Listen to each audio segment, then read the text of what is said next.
Hey, giant builders. Have you heard of confusion loop archetypes? That was a new term for me. So let's listen to today's speaker and find out what it means and how it's stopping you from doing what you really want to do. Building spirituality, family, health, and business. This is the Giant Builders with Lois Wyant. Hey, giant builders. Welcome. I'm so glad that you joined us. As usual, please follow us on our social media. You know the drill. Leave us a comment on YouTube so we can get more people to see our podcast. So today we have Dominiece Clifton. Isn't that a pretty name? That's such a pretty name for a pretty lady. Hi, Dominiece. How are you? I am doing amazing, Lois. Thank you so much for having me and for showering me in compliments. Make me Oh, see. you're welcome. Well, it was meant with full heart. Yeah. So tell our listeners a little bit about yourself and what you do, please. Sure. So I am Dominiece Clifton, as you stated, and I always start with I'm a mom first because that is such an important part of who I am and it grounds all the work that I do. I'm a daughter, I'm a sister, and I'm a friend. And I bring all of those parts of myself into my business. I am also the founder of Transformation University. It's a 90-day coaching program for women entrepreneurs and women nonprofit founders to either start or launch a business or organization if they desire to get started, or if they are already in business, it helps to, I help them to expand and grow their businesses. And so I love the work that I do. It's a very sacred and spiritual process for me to be able to guide women through that process. I always say that I consider myself a business doula because I feel that when spirit entrusts us with a vision, there's a birthing process that has to happen. And so that's where it becomes a very sacred process. And so I love being able to, help women to bring their dreams to life and deliver them to the world. Oh, that's so sweet. I like Thank that. you. Dua. Okay. How old is your child? I have two girls. They are 5 and 8 years old, and they're keeping me busy every day. I have two granddaughters who are 6 and 8 now, so I have complete You understanding what you understand, yes. mean. Maybe not complete because I only have them once in a while, but yeah, I kind of get it. So tell me, what would a first meeting look like with you? First meeting. With a client? Okay, sorry. So I focus on clarity first, right? I always start with helping my clients to find clarity because over the years for myself and the clients that I work with, I've found that if we are not clear, and there's a lot of places where we cannot be clear and can be unsure, if we're not clear, it makes the business pieces a lot harder. And so my official title is Clarity Coach and Business Strategist because we always start with finding clarity on who you are, right? Because you want to bring the best parts of yourself into your business, clarity on the vision and where you want to go, clarity on the steps that you need to take to get there, clarity on who you serve. And so we go through that whole process. And then from there, that's where the business strategy comes in and the action items and steps that you need to do.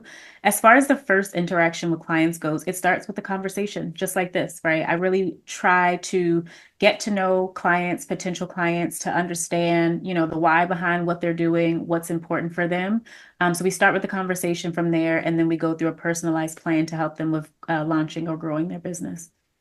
So what are some things that kind of block that clarity? Ooh, the first thing that I see that people struggle with is a lack of clarity around who they are. And to me, this is one of the most important aspects of entrepreneurship and launching a business, because if you don't know who you are or you're not incorporating all the best parts of yourself into the business, it's probably not going to be fulfilling. It's probably going to be some misalignment. I oftentimes see when women come to me that they are coming from a professional space. So they've been, in some sort of career for 10, 20 years. And now they're like, oh, I want to start a business doing this thing because this is what I've done. So an example would be like, I'm going to start an HR firm. And then they start it and it's not exciting, right? And there's I don't know what's going on. It's not taking off the way that I want to go. And it's like, yeah, because that's not really the thing that lights you up. That's the thing that you're good at. But what are you passionate about? What are the things that keep you up at night or make you daydream? And so the first thing is going through a self-discovery process to discover that, right? What are your big ideas? What are your passions? What are your gifts? What are your skills? And how can you take all of those things and create a solution that supports and serves the world? So that's the first place that I see that women don't have clarity. The other space that I feel like people get challenged with is we're not clear on our ideal client. And so it becomes really hard to speak to someone if you are not sure who you're talking to. I always give the analogy of when you're not clear on your ideal client, it's like walking into a crowded bar and trying to get someone's attention, hoping that someone hears you and maybe no one hears you. Whereas when you're clear on your ideal client, you're walking into that bar with the xylophone and you're calling their name directly. I'm looking for Lois. And Lois is like, oh, that's me, right? That's the difference between having clarity on your client and not having clarity. And so many people are not able to do that because they're not really clear on who they're trying to serve. Yeah, sometimes that's really hard to find or how Yeah. hard to like niche down into that particular person. Yeah. Yeah. I have found that it is hard. That was my story for a lot of years. I am so passionate about the work that I do now because I got stuck in a space of not having clarity for like 3 or 4 years of entrepreneurship. And I felt stuck. Like things weren't happening the way that I wanted them to happen. And I had this deep desire to make an impact and it was just not happening, which is extremely frustrating. And then it leaves you feeling like, well, maybe there's something wrong with me because everyone else seems to be able to figure it out, right? But I can't. And it really is just that I'm not sure. Like, I don't know what I need to do because I don't know who I'm talking to. And so that's a tough space to be in. It is tough when you don't have that clarity, but I guide my clients through a discovery process. So there's self-discovery, but there's also client discovery. And once they go through that process, they're now able to understand that client better, understand their pain points better. So it's challenging, but there are some solutions to figuring it out. That's great. So in your notes, you mentioned a confusion loop. What is that? Hmm. So the first few years of my business, I shared this. It was like throwing spaghetti at the wall and like praying that something was going to stick. It was like maybe today this thing works. What that did for me was that it led me to bouncing around and trying all of these different coaching programs and certifications and books, the personal development books and all the things. And again, there was some traction, but not in the way that I desired. That was my personal experience. And then I started having conversations with other women entrepreneurs and nonprofit founders and recognized, oh, they're going through very similar things. And when we are confused, when we are Me confused, too. the the patterns typically show up in a few ways. And so as I was hearing people's story and thinking about my own story, I started to recognize that there were certain archetypes, if you will, of how we can get stuck.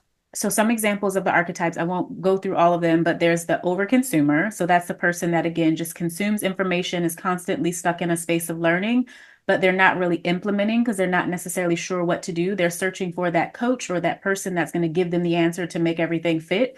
There's also the pollinator. That's the person that jumps from one idea to the next idea. They start something, it doesn't take off, and they're like, oh, well, maybe I need to do something else. And then they build out a new program or they offer a new service. And it's confusing to the audience, right? It makes your audience have a lack of trust in you because you're not consistent.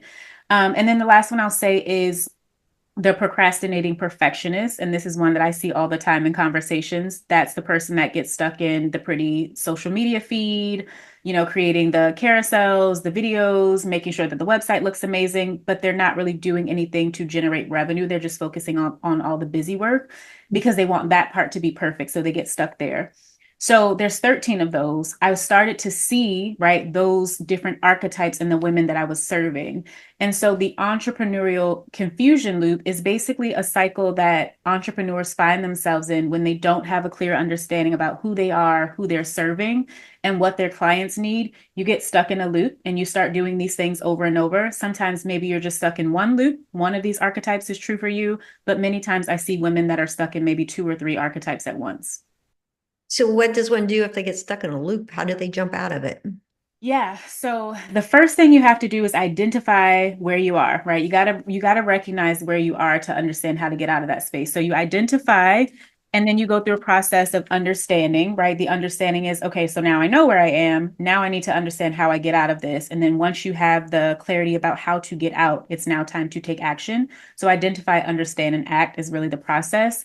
And I created a quiz. It's about a 3-minute quiz. It's called the Entrepreneurial Clarity Assessment. You take this quiz, answer a few yes or no questions, and then based on your responses, the quiz will tell you your most dominant archetype. And I emphasize your most dominant because, again, you can have more than one, but whichever one is the most pressing is the one that you'll get. And then it gives you recommendations for what you can start doing today, like very tangible, practical action steps that you can take to get yourself out of that space. And so I would say start with taking the quiz, understanding where you're maybe getting stuck. And then from there, you can kind of figure out how to get out of that space. Okay, so can we get the link to that quiz from you? Yes, thank you for Okay. asking. All right. Down below. I will put that underneath the notes there, guys. So make sure you take that. So can somebody not have an archetype or everybody has an archetype? Everyone typically has an archetype. What I, even in just having conversations like we're having today on podcasts, I've had people resonate. They say, "Oh, this one I identify with. I used to be that one," right? So maybe you're not in all of them, but even well-established, businesses and entrepreneurs can still have an archetype. And maybe they don't get stuck in it per se, but it's the habits and the patterns that they have to be aware of. And so an example is, the person that loves consuming information. So maybe they're still taking action, but they're also feeling like they still need to be in all these programs and doing all of these things. And it's like, how can you lessen your load by maybe not doing so much of that and learn to trust yourself more, trust where you are, and just take action from that space? And so, more often than not, I would say that most of us at least have one that we are, working through.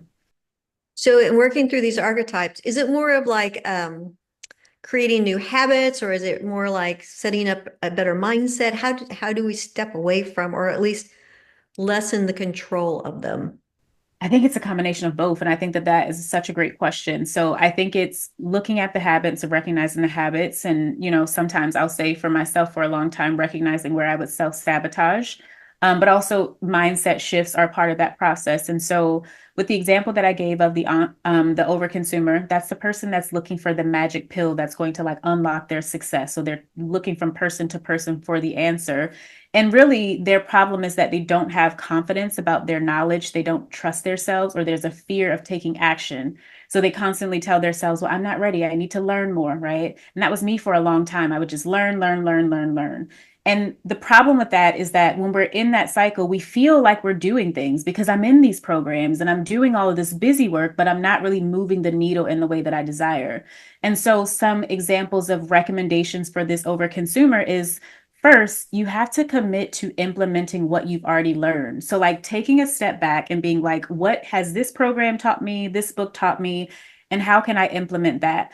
I also challenge people who identify with this archetype to put a freeze on consuming more information. So maybe it's 30 days or 60 days where you're like, I'm not going to buy any more courses.